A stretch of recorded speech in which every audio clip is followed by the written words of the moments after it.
Welcome back to Talk of the Town. I am joined now by the Greenery's Tim Drake, and we are here to talk about what's going on with your plants and shrubs since this freeze happened. You are kind of the man of the hour at the moment, I would imagine. Yeah. Lots of calls. What do I do with all this? So what do we do? What does happen when the things freeze? And because you look around and things look like they're never coming back to life. But is that true, or what? Well, I mean, and of course it depends on the plant materials, but the general advice is if you can, just leave things alone. Okay. And the reason being is because this time of year, we're not out of the woods yet. I know. We still have about 6 weeks of winter left to go.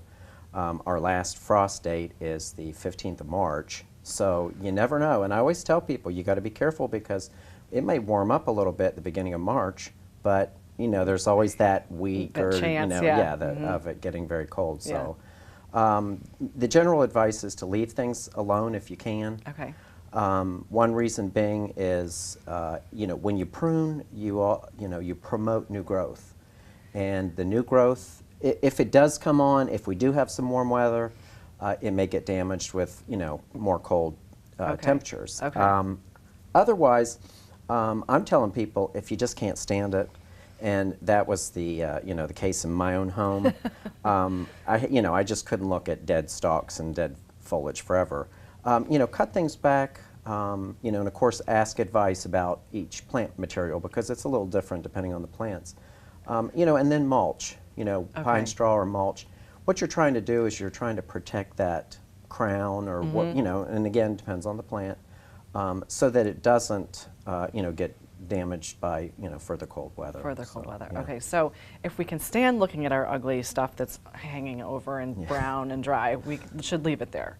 That's correct. My initial reaction is like, oh, cut all of that down. But you're right, though. That does promote the growth. Okay. Again, in my own yard, I can't look at that. You didn't take your own advice. Yeah, I did not take the professional advice, which is just walk away. And if you go and talk to anybody at our retail store, we've had 1,000 calls. I'm sure. It started, almost during that whole week we had really bad weather. Yeah.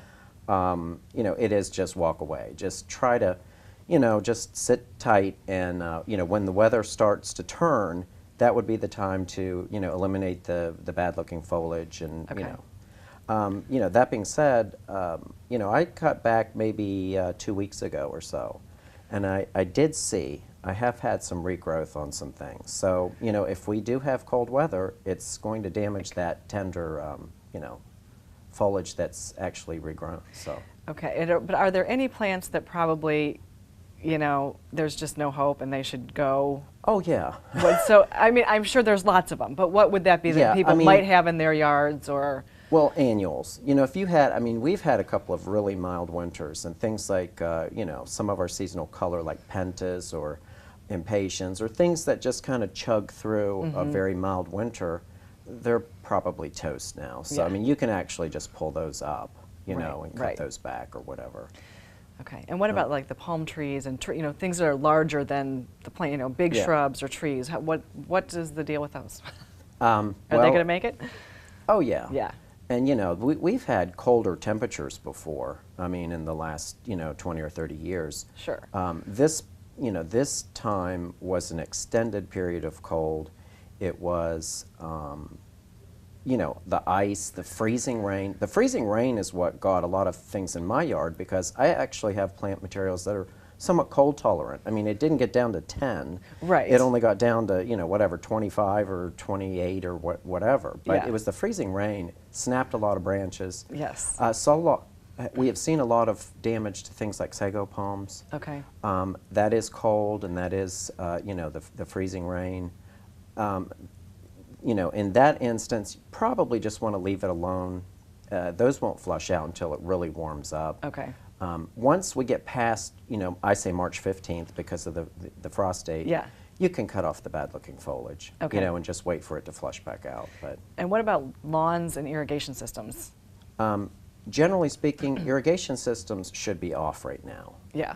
I did, Carol from our retail store did remind me to remind you all that you do, when plants are under stress, even in the wintertime, you don't want them to dry out. So what I do, in my own house is if we go 10 or 12 days without any kind of precipitation, things are looking a little dusty and dry, I wait until a day where it's maybe, 55, 60 degrees, and I let the irrigation run through one cycle, thing. so that you're getting a little moisture into the yard. But I generally don't want to cut you off, but yeah, we're out of time. That's so, okay. but generally speaking, keep that irrigation system off until about March 1st. 5th. Okay, Yeah. March 1st. Yep. Make sure you call the Greenery and talk to Tim if you have any questions about what's going on in your yard, and we'll be right back on Talk of the Town.